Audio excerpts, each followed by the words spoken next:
were Tosafot manuscripts found in the Cairo Genizah?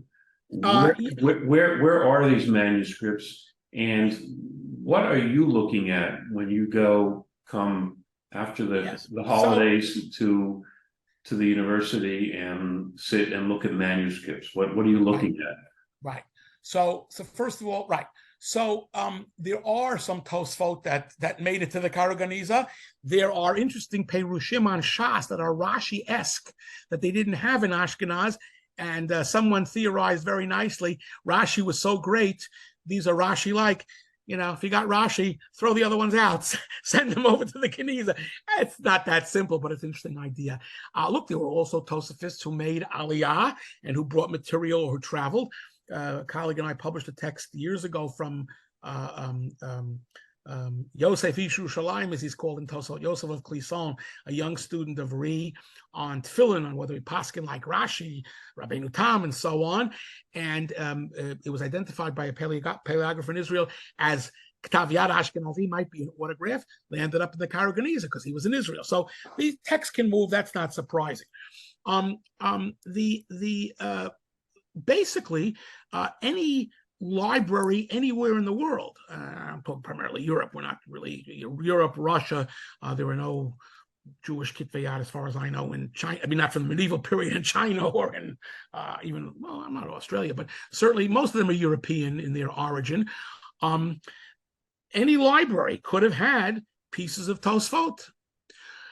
They're also doing a lot with book bindings now. Right, somebody thought that we had found a couple of pages from a Rashi to Maseches Nazir that we don't have Rashi on, stuck into a book binding to keep it concave, right? Turned out it was a false alarm, but everybody's all excited about that. So over the years, I mean, this is, I could give you a separate talk on the Machon Tatzlume Kitvei Yad that Professor Tashma headed for decades and that others headed before him. Really a great contribution to Medinat Yisrael, besides everything else.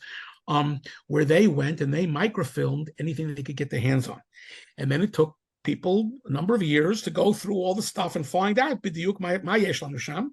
By now, that fact-finding mission has gone so well that, as I say, whether scholars or lamdanim or chasidim or mitnagdim or you name it, have pretty much put their fingers on almost every piece of Tosafot you could imagine. Now, obviously, I mean, you could publish a fragment of 2 pages. That would be a little article somewhere. But the big pieces, a lot of them have been published. However, lo mitzinu, I don't expect, I mean, I go there always assuming I'm going to be finding the, taglit olamisham, but it doesn't always work that way. You can always find, though, pieces. And I have an article, for example, coming out on something called Tosafot Shita. Was heist Mazet Tosafot Shita. So the Chida, the great bibliographer, died in 1806, who saw every manuscript of, he was a Shliach Eretz Yisrael to Europe. And while he was busy doing what he had to do, in his spare time of none, he looked at every Ktav Yad he could get his eyes on. He also remembered every Ktav Yad he could get his eyes on. And he talks about Tosafot Shita. He says that's a way of saying not Tosafot Shans. He's got, anyway, I have this article coming out, and I think it's just because he couldn't see every manuscript in the world. And my mazel, I found one that he didn't see. Beginner's luck, dumb luck. It refers to a certain group of 13th century Tosafists. There's a new category. Now, we'll see if people buy it. They may disagree. It has to do a lot with the Ma'arik, has to do other things. So we're looking to see how now to flesh out and how to expand this corpus. When I go, I'm typically going for my own projects, but that's the point. You can be working on any of the books that you just mentioned of mine, that you mentioned a while back already of mine, and in the course of doing those books, I found all these other things. In other words, once you go through Kitvei Yad, the main misima is to read. You can't read randomly, but if you're reading Ashkenazi Kitvei Yad, and so the first problem is you have to have a pretty good idea of what we have. You have to have a pretty good idea of what we don't have, and you have to have an idea of what you think you have that we don't have. Sometimes it turns out you're 100% right, and you get an extra helping of dessert, and sometimes turns out you were dead wrong. We know that already, and you get no dessert. But that's the thrill of victory and the not agony of defeat, because there's no defeat here. That's the less of a thrill to know, oh, we have that. But again, the connections are very interesting. So it's basically all, and that's how we were trained. And that's, by the way, what Bechirei Chokrei Eretz Israel did for decades. And it's interesting because the Sifriyalu Mit new model has almost everything digitized. And not that they don't want you to come to look at the Kitvei Yad on, but you can do it in your house, except for the 15% or 10% that are not digitized. And it's always that one that has the best stuff. So it's all about, Mazel Shel Sefer Torah. You have to try to figure it out. So for example, I used to go working on some of these topics, the Sefer Mordechai, which is a Likut, a late 13th century collection, French, German, Tosafot, Halacha. It's a grab bag. Found in the printed Shas at the very, very back. I don't know if you've ever seen a Sefer Mordechai. It's a Tunat Rachim Sham, intellectuality. It's a mess.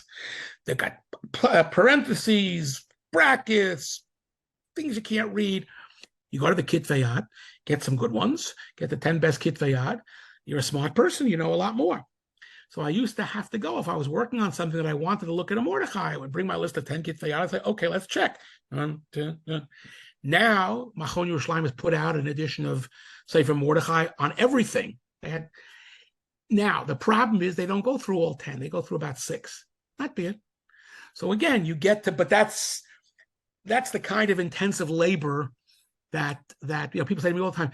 You come to Israel for 4 days and you sit in the library the entire 4 days. What are you doing? I said, I'm shining my shoes. But it's very labor intensive, but kachidar kashal Torah. If you don't do it that way, it's not going to get done. But I encourage people who are interested. You have to get your feet wet in this kind of business. That's what my doctorantim do. Not all of them, but that's what some of them do. The ones with whom I'm luckiest. Once there's Professor Idel, who did his whole thing based on Kitvei Yad. Do you make all the doctorantim use the Kitvei Yad? He said, listen, I tell them they should. They're adults. They decide. Those who do, we think, do the best work. But again, it doesn't always work, because you can go through 10 Kitvei Yad and find nothing. But the 11th one, Vudabar. So I will sometimes call my wife after a day in the library, and she will say, how was the day? I will say, one of those. One of those means if you told me to get on the plane, fly to Yerushalayim, spend 1 day in the library, and then turn around and come home, I would do it. So, every trip, there's always 1 day like that, Baruch Hashem.